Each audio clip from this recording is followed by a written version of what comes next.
Sara's going to be joining us in a few seconds as well, hopefully from Alzheimer's Research UK. But in the meantime, I'm joined by Jacqueline Cannon, who's the Chief Executive from the Lewy Body Society, Bridget Barker, Chief Exec from Race Against Dementia, and Katherine Gray, who's the Research Communications Manager at the Alzheimer's Society. And you've all had a busy week, I think. I'm pretty sure I've seen all of you on the news. You've all become famous this week. I haven't, but anyway. You've all become famous. I've seen you all on breakfast TV and on the BBC News and on Sky, and all of you looked like it's suddenly like, oh God, everybody. What do you mean everybody has to do something? We have a person who does that. Yeah, but they can't be in two places at once, so you'll have to do it. Is that unfair? Because you're all used to doing this media. But you've almost. It was a very intense media day, put it that way. But great that you all had that news. But let's, before we move on to talking about the great news from this week, why don't I let you do some proper introductions and tell us about your. Actually, let's just do some introductions. Bridget, just give us a quick run-through. What is Race Against Dementia? Race Against Dementia is a charity that was started by Sir Jackie Stewart, who's the 3 times Formula One racing driver. And he most unfortunately discovered that his wife had been diagnosed with fronto-temporal dementia. So he took her around the world to all the best doctors in the world and was completely horrified when people said, well, I'm very sorry, there's no cure for dementia and there's no way to prevent it getting any worse. And so he said, well, this just cannot happen. It can't be right. There are so many people who are affected by it. So he's been doing everything he possibly can to encourage a cure or some kind of prevention. And setting up Race Against Dementia was his idea, and we've been going now for 6 years. And he's been raising lots of money in order to back early career researchers. So he thinks that younger people will have a new approach to things. He thinks that some of the old establishment have, been doing this for a long time. So if he backs younger researchers, they will look at things in a different way. And part of the ethos is to try and accelerate research and bring Formula One principles into the research lab. So in Formula One, if the car doesn't work on a Sunday properly, they spend the rest of the week making amendments. The engineers are hard at it, the technicians, and hopefully on the following Sunday, the race is won by the same car. So things happen very quickly, and it's very much a problem-solving environment. So the idea is to try and instill that kind of problem-solving, thinking outside the box in the researchers that we back. And so Jackie, I mean, truly is inspirational. Anybody that kind of, because in that, anybody else, many other people in that situation would have just sat back, wouldn't they? Or then gone and had a look around, maybe tried to, and only potentially even thought about themselves. But in the work that he's done, he's not just thinking about himself, he's thought about dementia as a whole. And to throw yourself into it in that way isn't what everybody would necessarily have done. Absolutely. And he is incredible. He's got so much energy and so much commitment. He's now 83 years old, and nobody can say no to him. If he wants it to happen, it's going to happen. And he has clearly said, in fact, he was on the television on Wednesday saying he wants to find a cure in his lifetime. So, and the news this week feels like that's a step closer. I mean, it's absolutely still not there, but it's. I'm going to come to Katherine and Jacqueline in a minute. I'm interested to know though, because as you said, you've been around 6 years now. He must have talked to a lot of researchers in that. Has he been put off in any way? Because I imagine the first thing that people would have told him was, yeah, but this is more complicated. This is the brain. We haven't understood this forever. Has he been deterred, or is he? Well, he gets very frustrated because he's used to the problem-solving environment of Formula One, and after his races, he'd come off the track and talk to the engineer and say, this was a bit wrong, it went too far left, or whatever. And they know how to fix it, right? Yes, exactly. And he's very intuitive with cars and engines. So he understood the engine, so he knew what needed to be done.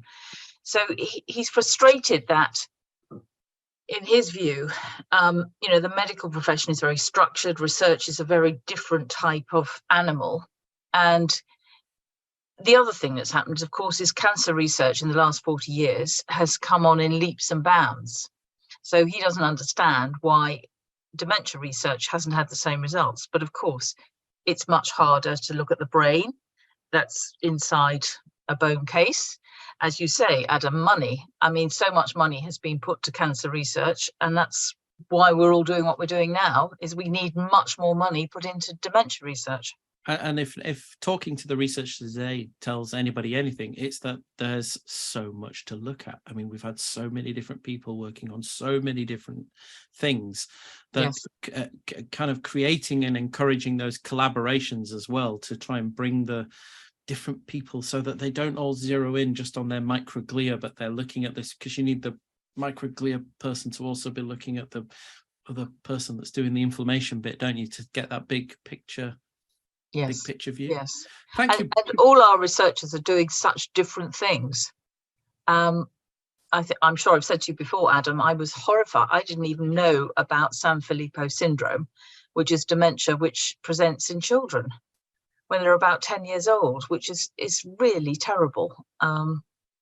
Very disturbing, I'm sure, for the parents. But one of our researchers is looking closely at that and the associations with Alzheimer's. And there are some great other studies. I mean, when we look at Down syndrome in dementia as well, when we think about, these rarer forms of, well, not that Down syndrome in dementia is rare, but that there's so much to be learned that if we only look at Alzheimer's disease, which today's taught us anything, but there's so many other places to look that we can take lessons from motor neuron disease and FTD and in different populations. Thank you very much, Bridget. I've got lots more questions for you, but I'm going to come to Jackie next. I can call you Jackie, right? Not Jacqueline. Absolutely. I put your big name on the chat box. Sorry about that. This is Jackie Cannon, who's from the Lewy. Tell us about the Lewy body society. Because do you know what? So many of today's talks have been about Lewy body dementia, which I think last time Lewy bodies didn't come up at all. It's very much on the program today. That's great news. We've been a charity for 16 years, founded by Ashley Baston. When her mum was diagnosed with Lewy body dementia, and they found it so difficult. Her mum was living in the States to get a diagnosis, and went from physician to physician, and ended up moving to be near the Mayo Clinic to actually finally get that diagnosis. And I think what is the disturbing point is that most people have never actually heard of Lewy body dementia until they or a family member actually get that diagnosis. And when we talk about dementia, people automatically think memory. And this is something that's not about memory. So we exist as a charity solely to promote awareness of Lewy body dementia, but fundamentally to fund research, because 90% plus of our donors say that they donate to us to fund research. And everybody talks about how little funding there is for dementia research as a whole. I bet, I mean, not to suggest that the funding's not good in any way, but I bet when you even drill that down specifically to Lewy body, it's even smaller still. It is. And if you look at the number of people that are registered with the diagnosis on Joint Dementia Research in England, the figures are just so low. It's unbelievable to try and get people actually taking part in the research.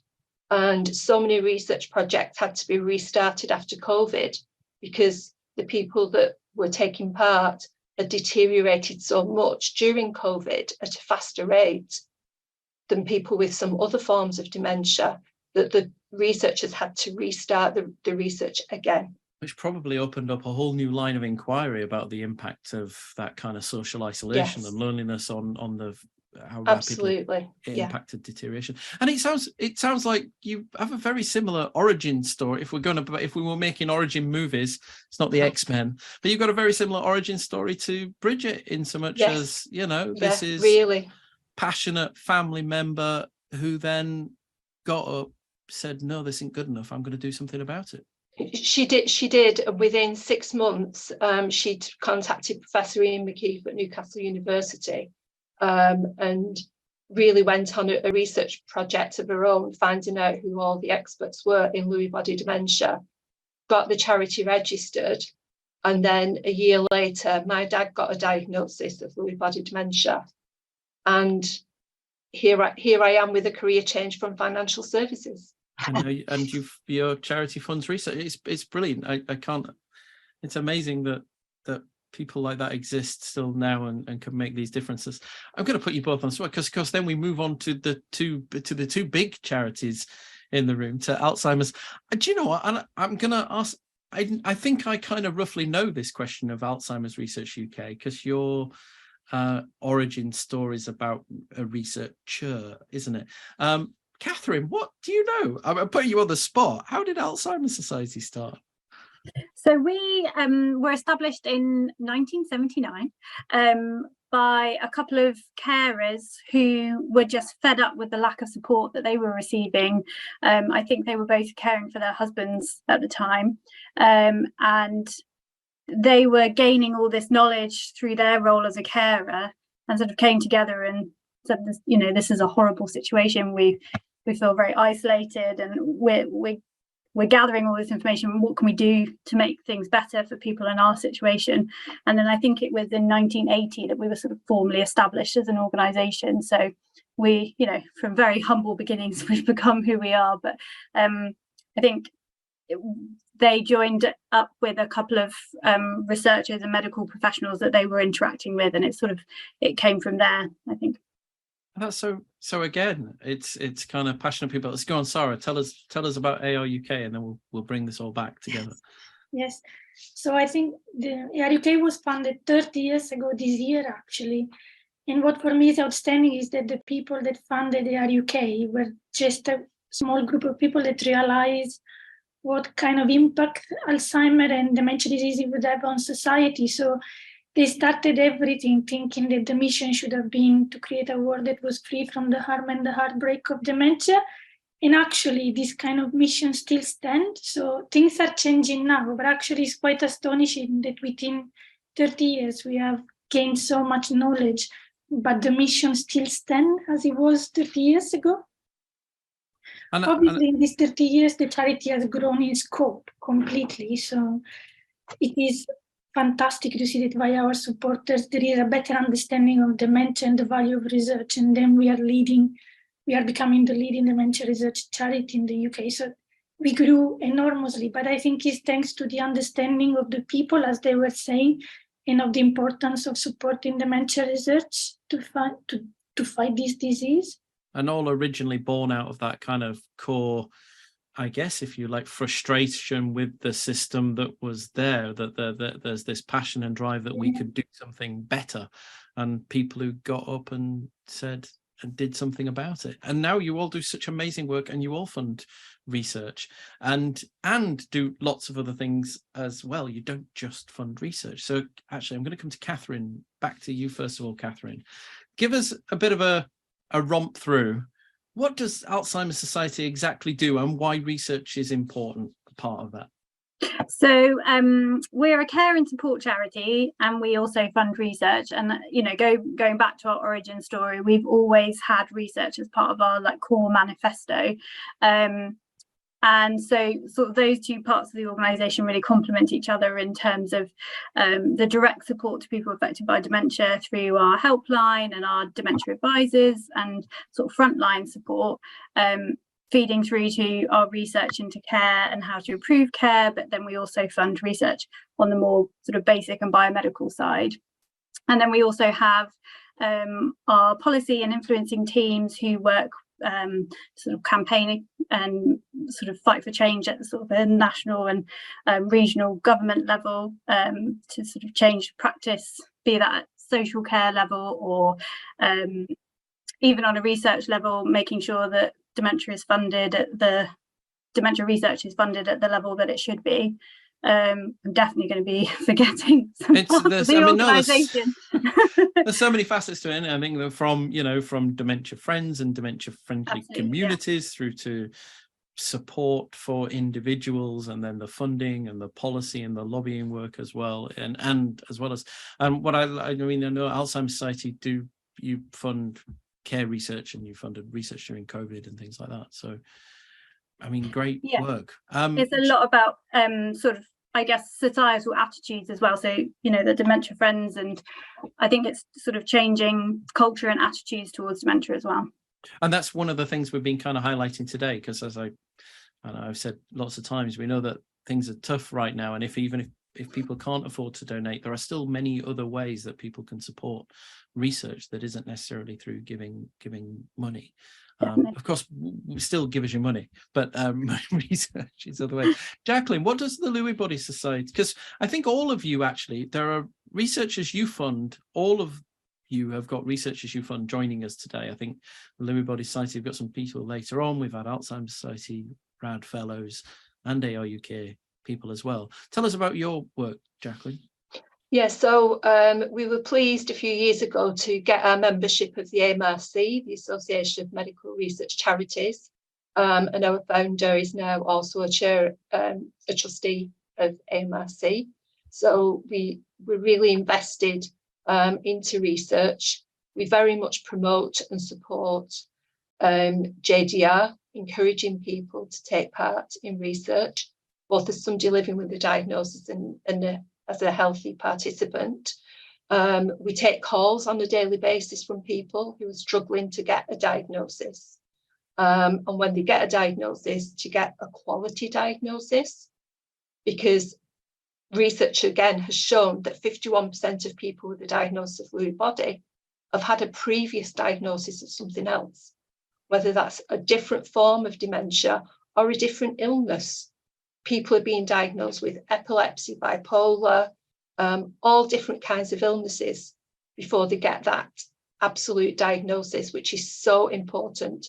Because again, going back to the cancer scenario, if somebody came out of a GP's surgery with a diagnosis of just cancer, it wouldn't be acceptable. No. And we've heard so much about biomarkers has come up a lot today. And this kind of highlights why they're important, because really are. Getting that, I know it seems like a small thing, but getting that accurate diagnosis, even if it just discounts something else that's going on that is treatable, makes a big difference. What about you, Bridget? Because obviously you're, you know, very much you focus in on your fellows, but you've got an increasingly wider view, I think, with your new discovery hubs and things. Well, we are still backing research. That is absolutely what we're committed to doing, and that's the main thrust of the charity. But accelerating research, you know, catalyzing change in some way. Yes, we do have 11 RAD fellows, which is great, around the world, and we also have 3 RAD associates who are involved in our more capital projects. But we have backed 2 big projects, one that's an Amsterdam-Edinburgh collaboration. And in Edinburgh, they're looking at existing drugs and how they could be repurposed and used against dementia. And then if they find drugs which they think can be usefully repurposed, they send them over to Amsterdam, where clinical trials are taken out. So that's a pilot project at the moment. But we're also backing somebody in Geneva who's looking at the gut and microbiota in the gut and how that might affect Alzheimer's, which I think is a very interesting area. And one reads more and more about that all the time.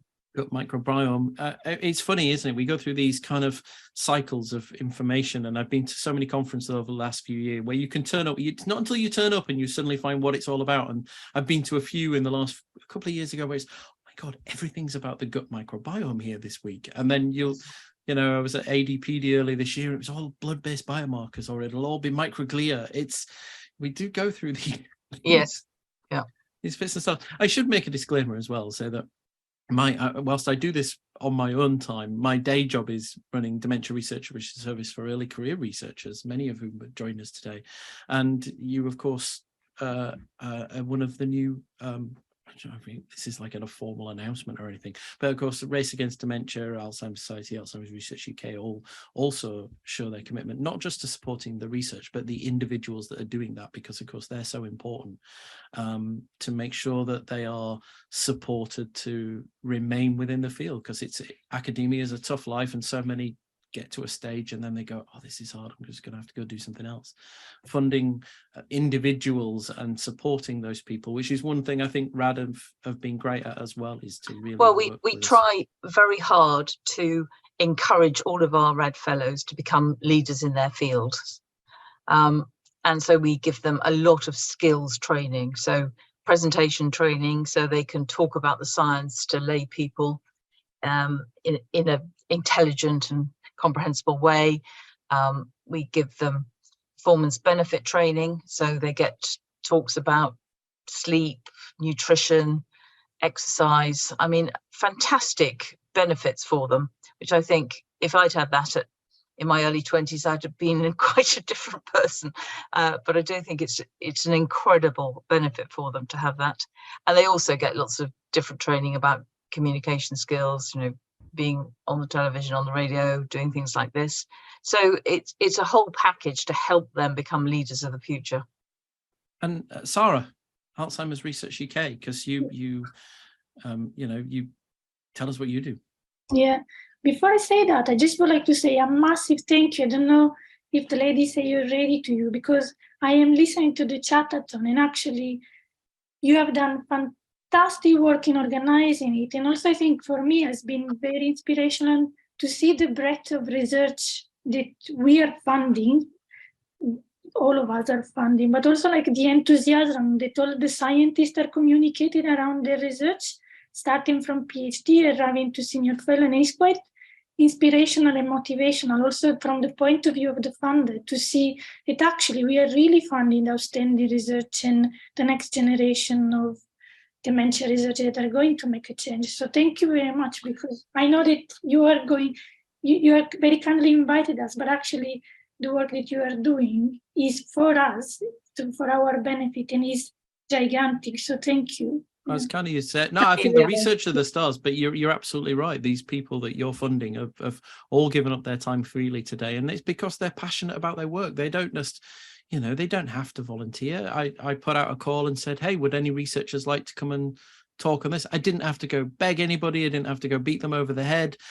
I'm sure if I'd have actually went and specifically asked people, we could have easily run this for 24 hours.